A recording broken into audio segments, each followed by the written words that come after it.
Good morning and welcome to this morning's live stream. We are happy to have you with us for our virtual presentation, this Texas Holocaust Remembrance Week. We are honored today to be joined by author Melissa W. Hunter, author of the book, What She Lost. Texas Holocaust Remembrance Week was established in 2019 with the passage of Senate Bill 1828 to educate Texas students about the history and lessons of the Holocaust. During this week, the Holocaust Memorial Museum of San Antonio is honored to bring speakers to school campuses to teach students about the Holocaust and inspire them in a sense of responsibility to recognize and uphold human value to prevent future atrocities. We're also proud to bring in some of our virtual speakers as well. At this time, I'd like to introduce our speaker for this morning, Melissa W. Hunter. Melissa is the author of What She Lost and Other Works, is a writer and blogger from Cincinnati, Ohio. She studied creative writing and journalism at the University of Cincinnati, receiving a BA in English literature and a minor in Judaic studies. She was awarded the English Department's Undergraduate Essay Award and Undergraduate Fiction Award over 2 consecutive years. In her senior year, she received a grant to study and write about the Holocaust at the United States Holocaust Museum in Washington, D.C. She is a contributing blogger to the Today Show parenting community, and her novella, Through a Mirror Clear, was published as a serial installment on the same blog, an online literary journal written for women by women, now available in its entirety on Amazon.com. Her novel, What She Lost, is inspired by her grandmother's life as a Holocaust survivor. She works as a freelance writer and blogs about the writing process and motherhood. When not at her computer, Melissa loves spending time with her family, husband, and 2 daughters. At this time, I'd like to welcome Melissa Hunter. Thank you so much for that lovely introduction, and good morning. It is such an honor to be invited to speak with you all today. As Jessica said, my name is Melissa Hunter, and I am an author from Cincinnati, Ohio. I'd like to thank the Holocaust Memorial Museum of San Antonio for this opportunity to share the story of a woman who is very special to me, my grandmother, Sala Wertheiser. She was a Holocaust survivor, and her life story was the inspiration for my debut novel, What She Lost. There's the cover of the book. You'll have to forgive me. I have a little bit of a tickle in my throat today. Okay, the next slide. Before I begin talking about my grandmother's life, I'd like to give you a little glimpse into my relationship with her. Growing up, I was very close to my grandmother. Some of my earliest memories are of the Friday nights we spent at my grandparents' home for Shabbat dinner. This was a weekly tradition. We lit the candles and said the prayers over the wine and challah. Our dinners consisted of a 4-course meal that always started with bagels and my grandmother's famous matzo ball soup, followed by egg salad, roasted chicken and potatoes, and ending with tzimmus, a dessert of stewed fruit. No family event was ever complete without a table full of food, and we always left with a full stomach. Next slide. On those evenings, my grandmother never sat down. I would follow her around the kitchen, listening to her talk as she worked. She spoke with a thick European accent, but I never had trouble understanding her. She was my bubby, and her voice was as familiar to me as my own. I don't know when I realized that she and my grandfather were from another country. I also don't know when I learned that they were Holocaust survivors. These details were something I just always knew. They were woven into their identity as much as the fact that my grandmother had bright red hair and my grandfather ran a feather factory. Next slide.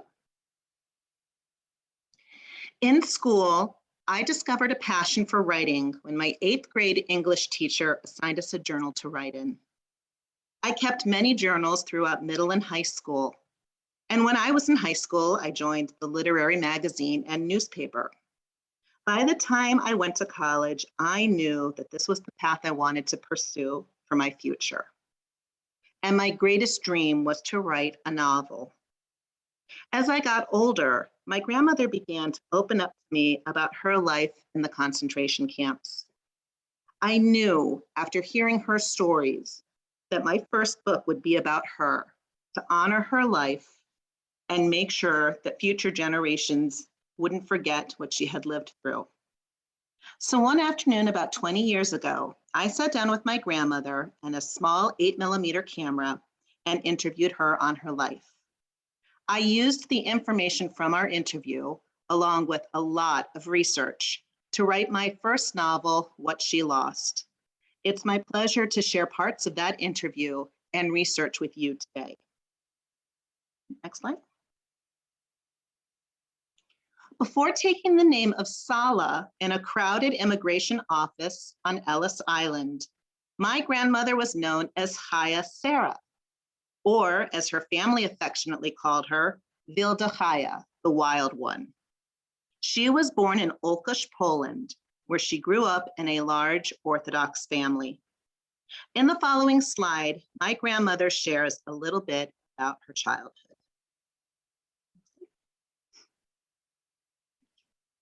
You've told me lots of stories about growing up in Poland with your family. Can you describe for me your mom and your dad a little bit? My mother was a very beautiful lady. She had hair like really yours, auburn, you know, and she had dark eyes. My father was very religious, so was my mom. My father was Orthodox, you know, and he was a wonderful father. 7 kids, and in Poland was a different life. You know, we didn't have frigidaires, we didn't have wash machine, nothing. My mother had warm water on the stove to take a bath for us. So first she bathed the 2 daughters and then the 5 sons, you know. It was like a barrel to put in Like a tub? Like a tub, you know. And it was a hard life. Next slide. You've told me lots of stories. My grandmother had 6 siblings. The oldest was her sister, Esther, followed by her brothers, Jacob, Sam, and Isaac. The youngest were her twin brothers, David and Mayer. My grandmother shared a deep bond with her sister and was extremely close to her twin brothers. In these next 2 slides, she talks about these relationships and her memories of her time with her family. Your family life before this all happened, there was your mom and dad. Mom and dad. And you had 5 brothers and me, my sister. Esther. Right, Esther was your sister. Right, yeah. And your oldest brother's name was Jacob, is that Jacob. right? He played the violin? Yes, he was the one when he was 3-4 years. I'm never going to forget this. He even played cornetto, you know. Did he? My mother used to love this to hear. He was really, I can see the violin, Melissa, on the wall, and he left. My mother said, that's what's left. Wow. And this was when he left to go into the war or to go To the concentration camp? Your family. And in this slide, my grandmother talks about the little ones, the twins, and she was very much a mother figure to them when they were at home together. So what about, who were you, if you had to pick a sibling that you were closest to or you related to the most, who would you say it was? I like the little ones, the twins. Did you? Very much so. Why? Because they were the youngest. The other, they were fine, but the twins, they always stick to me. Did twins. they? Yeah. You were kind of like a second mother to them? Exactly. Oh, did you play with them? Oh yeah, a lot. What kind of stuff did you play? Oh, we played ball and we throw the ball on the wall, you know. Whatever we could, we played. But they were such good kids. Were they identical twins? No, they weren't. Okay. What is one of your happiest memories of childhood? To be home with the family. Everyone at home together? Yeah, together. So what? On September 5th, 1939, when my grandmother was a young teenager, the Germans occupied Olkusz. In this clip, my grandmother remembers what it was like for her to experience the Nazis' occupation of Poland. When you grew up, you went to school, Yes. public school, and then you said that was when the Germans came in, that ended. That was the end of it. Okay. No more Jews in school. What was it like for you and your family when all this started happening? Did you guys think that it would go as far as it went? What kind of... We wasn't sure that they gonna, invade, that they not gonna let us live. We didn't know because the concentration camp, Auschwitz was not far away where I used to live. Mm-hmm. Later on, before I went to camp, I could see the flames. Oh, really? We could see up in the sky the flames. Where was this now? When you were in the city or in the suburbs? That was Auschwitz. That was a city. So this is when you were actually living in the city? Yeah, You saw the that's flames? right, not in the suburb. We seen the flame, and my mother said always to my father, "Let us leave." And my father said, "Where would you go?" So there was other little cities, but they throw the Jews in the water and they drowned them. So my mother said, "No, I want to be all together." Right. So she wanted we to didn't go. She said, "When not, the life to end. They're going to throw my kids down and me and my husband, So you mean other Jews tried to escape and went to They other did. cities? Yes, but and they the throw them Poles- down, and I'm never going to forget this. Neighbors of us. How did you Neighbors. find out about we, it? We heard about that. They never came back. Really?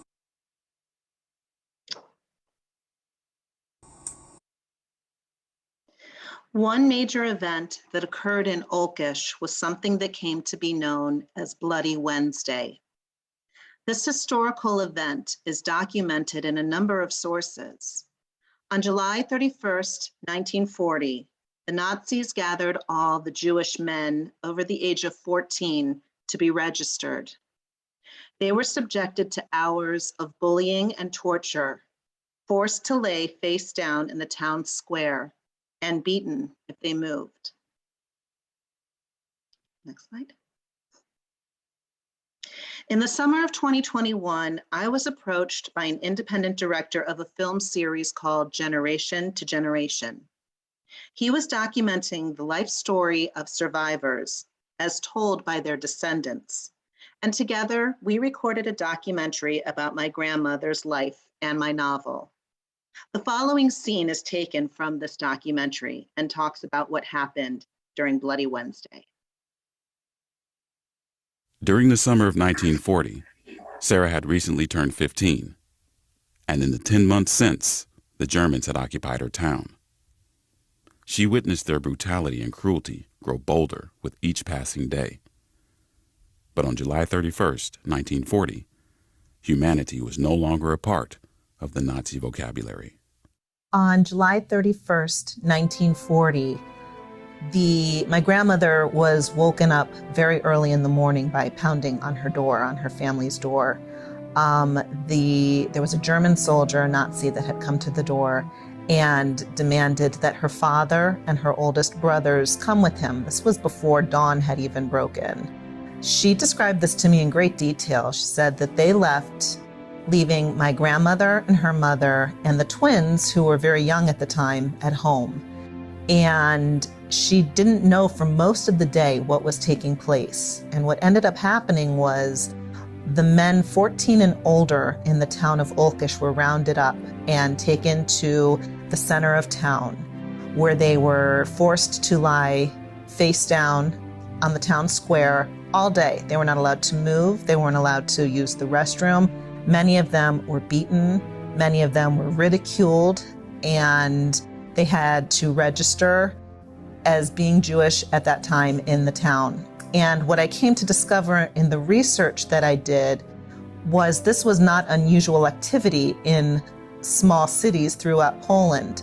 But what made this a very interesting part for me to learn about history was that the Germans used Olkusz as propaganda. They had photographers there. So there is footage, there's history of what happened that day in Olkusz. And I look at those pictures that I found online, and try and think who among those bodies lying there in the town square is my great-grandfather and my great-uncles, because they were one of many.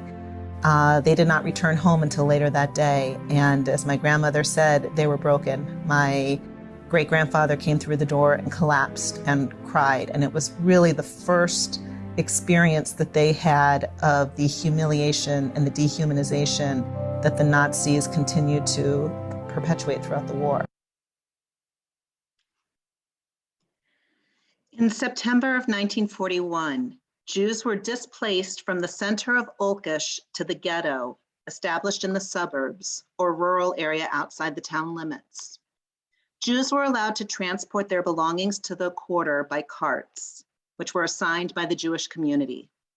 Houses were emptied systematically according to streets.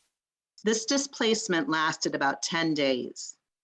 Jews were informed about the displacement a few days beforehand. Each Jew received a call from the Displacement Commission of the Judenrat and had to pay a certain amount of money for a flat. Housing conditions in the quarter were very hard. Those who paid a lot of money got better flats. The poor lived in one room for 7 or 8 people, while the rich received flats in the part of the quarter which was nearest the town and were just slightly better off. Next slide. In this slide, my grandmother speaks about her family's experience being forced from the home to the ghetto. And when she refers to the suburb, she's speaking about the ghetto, because before this, she lived in the center of Olkish, the city. So the ghetto and the suburb are the same thing. When you were forced to move out to the suburbs, Yeah. what happened? With But the soldiers came, the German, they said, take what you have, some clothes, and leave. That's what we did. What did you feel when this happened? Where were you when this happened? I was home, we all were home. Mother started to cry, but it didn't help. We had to leave. She When I cried was to born, them? Yes. You were born there. This was the home that you was lived that in. place, yeah. Do you remember anything about the Germans? Do you remember anything about the person who came to the house to tell you about this? They were soldiers. They were just soldiers. Just soldiers. They were, they told them to go to Jewish homes and tell them to leave. That's what we did. So it was almost like a pogrom? Yeah, something like this, you would say. So how did you know where to go from there? We didn't know. They showed us. Oh, so they specified that you had to go to. You go there, you go there, you go there. When they brought us there, my God, we looked around, how we're going to survive. What was it like? One room, so many people slept there, in one kitchen, whatever my mother can cook, she fed us. Because conditions were so dire, some sought to smuggle in food and other necessities from outside the ghetto. If caught, the punishment was often death. At the beginning of 1942, 3 Jews in the Olkish ghetto were executed by hanging in order to warn local people against illegal trade. The men condemned to death went to the gallows saying the prayer, Shema Yisrael. After the execution, the crowd was dismissed and the condemned were left hanging till the following day as a warning sign. They were guarded by the German police. Next slide. In my conversation with my grandmother, I was amazed to learn that she herself snuck food back to her family during this time, despite the risk. She speaks a little about that experience and the woman who helped her in this following clip. The Polish woman who risked her life to help my grandmother's family is an example of an upstander, or a person who speaks or acts in support of an individual or cause, particularly someone who intervenes on behalf of a person being attacked or bullied, or in this case, persecuted against. We moved from the city to the suburb. We had one room for 9 people in one small kitchen. Was this after the Germans occupied Poland? 1939. 1939. Yeah. You moved from the suburbs, city, or from the city into the suburbs. to the suburb, yes. Okay. And it was horrible, you know. We didn't have, the Germans already occupied everywhere. And we didn't have, I had to, early in the morning, because it was night, I had to go there to Paul, you know, old lady, and she gave me some bread and milk. And I was hitting the Star of David because we had to wear, and this way I could go back home. This was when you were living now in the suburbs? Mm-hmm. In the suburb, You went to a Polish woman yes. to get bread? She and gave me bread and milk. How did you know her? How did you meet her? I met her, and she said, you know what, how you live now with 9 people is very hard. You can come up during in the morning or late in the evening, because when the German catch you, they're going to kill her too. That's what she So said. she knew that you were Jewish. Yes, she didn't. So she helped you. She helped me, yes. Okay. But you had to hide the Jewish star so that you wouldn't get caught. I had to hide. I was Okay. wearing like a shawl or something, and a scarf on my head, you know. Where did she live in relation to where you lived? She had a little farm on the other side up, you know. Okay, okay.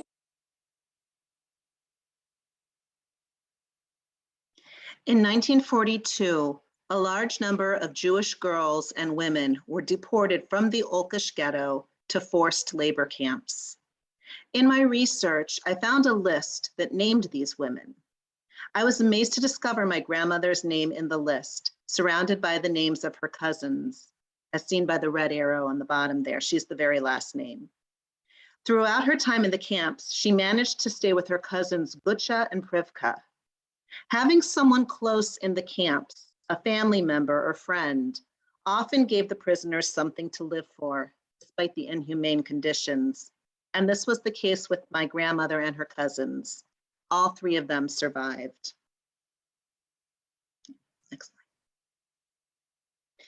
According to my grandmother, she was in 7 camps over a span of 4 years. Here she talks about what this experience was like. The common... Oh, go ahead. You know, this German was good to me. Yeah. Because when later came woman to take over, because he went to the army, this guy, and you know, she pulled the hair. She didn't let us go to the bathroom. And there was from Hungary, I seen a girl falling dead because she couldn't go to the bathroom. She died 16 years old. What were the camps like, Grandma? What were the living conditions Oh, no warm water. And, you know, bunk beds. And then we get a slice of bread, so we cut it in 3 that we have in the morning and for lunch and at night. A very small piece of bread. And then we came home from work with just water and spinach in it. No meat, nothing.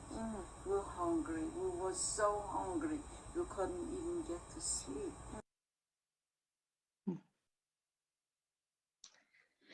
During her time in the camps, she worked a number of jobs, primarily in the kitchens, peeling potatoes and serving meals, as a seamstress, and as a laborer carrying iron and making gauges for German aircraft, Many of the camps she was in were satellite labor camps, but her last camp was called Peterswaldo, a subcamp of Gross-Rosen.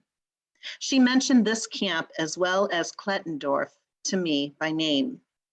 There were about 1,000 Jewish women in the camp who were citizens of Poland, Hungary, France, and Holland. In May of 1945, Peterswaldo was liberated by the Russian army. Liberation did not mean the end for many of the survivors. They were sick, malnourished, and had no homes to return to. My grandmother said when the gates were open and the girls were allowed to leave, they didn't know where to go. Peterswaldo was close in proximity to a city named Reichenbach, and many of the survivors of Gross-Rosen ended up in Reichenbach after the war and built a new Jewish community there. It was there that my grandmother came back to life and met my grandfather, who had also been in the concentration camps. In these next 2 slides, my grandmother talks about settling in Reichenbach and meeting my grandfather, Harry. you find? How did you know her? Reichenbach. We went from Peterswald, that wasn't too far.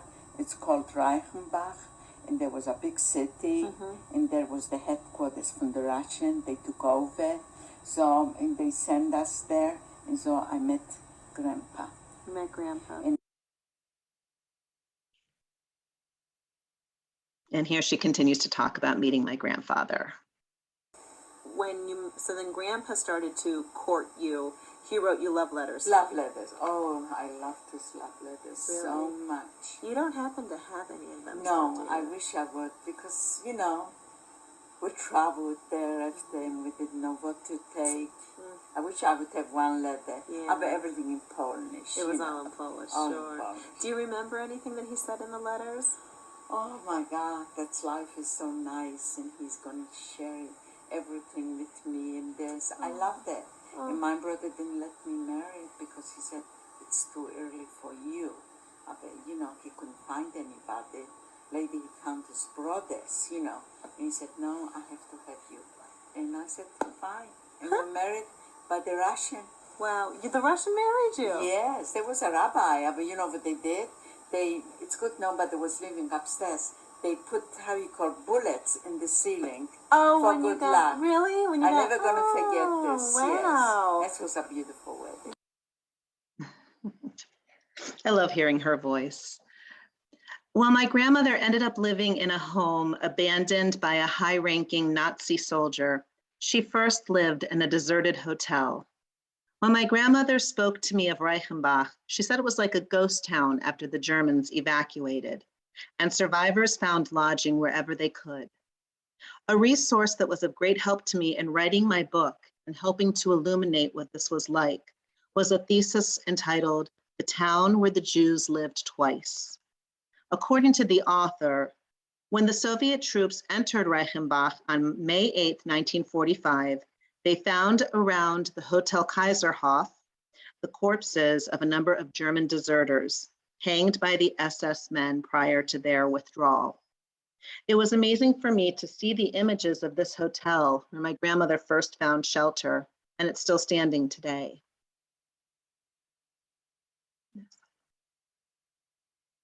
Another location where she spent a lot of time was the synagogue, which survived the war.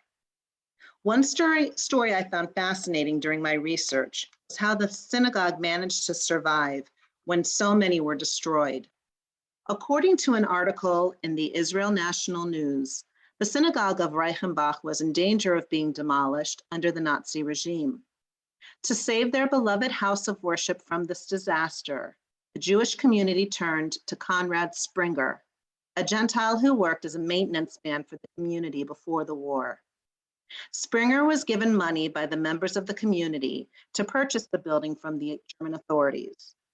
The synagogue was thus converted into the local headquarters for the Hitler Youth movement during the war.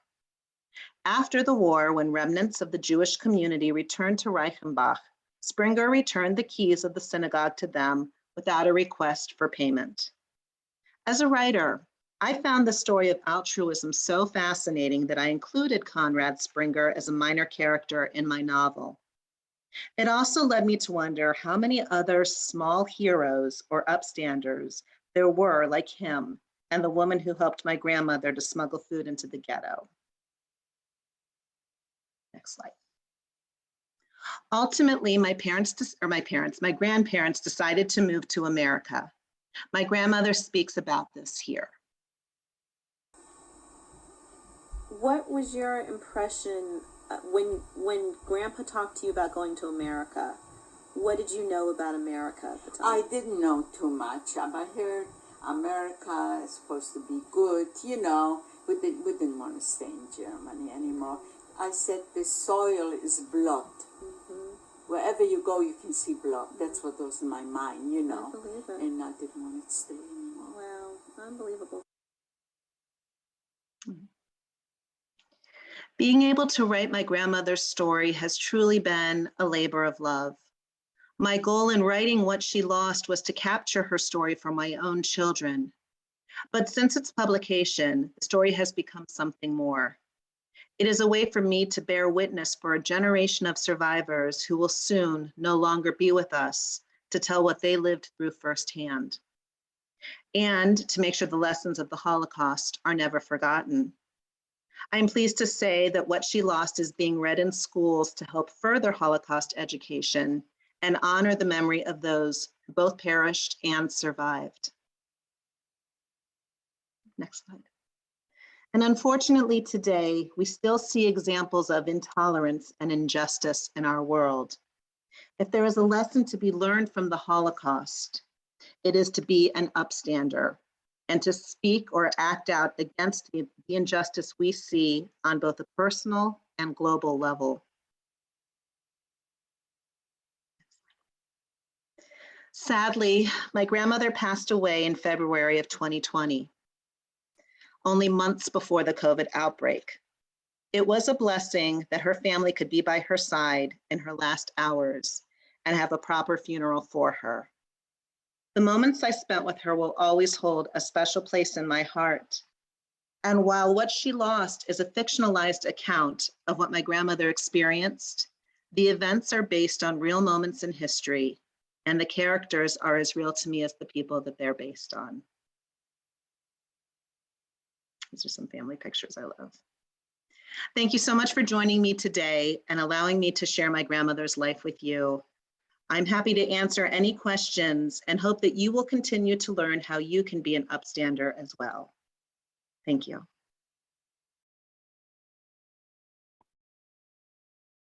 Thank you, Melissa. Appreciate you being here this morning. If anybody in the audience has any questions, you are welcome to put them into the chat or the Q&A box as well. I did want to ask Melissa, so for Texas Holocaust Remembrance Week, it is all about educating students Yes. on the Holocaust. So how do you think knowing or how do you believe knowing about and learning about the Holocaust can impact the future generations? I think it is just important to see how an event like this was allowed to take place, how it happened on such a grand scale. And I feel that it wasn't unique to that time in history. That's something that could happen to any group of people today and going forward. So I think one of the main lessons is to be aware of the conditions that can cause something like this to happen and to stand up and speak out as an upstander, as anyone in society can be a force for good and a force to stand out against this injustice. And I think that's why it's so important that particularly young students and those who are growing up in the world today are aware of the conditions that can cause something like this to happen and to stand out against it. If that makes sense. It does, yes. We do have a question from the audience. They want to know, did your grandmother ever talk about what happened to the rest of her family? Yes, she did. She did. And I do address this in the book. Unfortunately, only she and one brother survived. The rest of her family did perish. And I think that stayed with her. I also think that's why immediately after the war, when she met my grandfather, they got married very, very quickly. Like they'd only known each other a few months. And I think for so many survivors who had lost so much family, it was important to rebuild those human connections. And one of the things I learned is that there was like a wave of marriages and births afterwards, so that the Jewish survivors could feel a sense of coming back to life and bringing life back into the world. So I don't think that was unique to them. I think that was something that happened with a lot of the survivors. Yeah. Thank you. One final question before we wrap up today. You mentioned in your presentation about being an upstander, not a bystander, and we are focusing a lot of our presentations this week encouraging students to be upstanders. But what do you think are ways that students can continue to honor the victims and survivors of the Holocaust? I think education is very important. I think being able to read books on the subject, visit museums that honor their memories. If there are survivors that are alive today, since that generation is slowly passing on, to hear their stories firsthand, and to continue their education process as they go through life, so that it's not just something that's in the pages of history. And I think that it's something, it's a living history, something that we need to continue to honor daily, so that it doesn't become something that we just read about in school books and then forget. I think that it's important that it through education and through exposure, students will continue to learn how important this lesson is. Wonderful. Again, thank you so much for joining us, Melissa. We are always honored to have you join us here at the museum. And thank you to those of you that attended and are watching the live stream. We appreciate you being here this morning. Have a wonderful rest of your day. Thank you. Thanks so much. Bye-bye.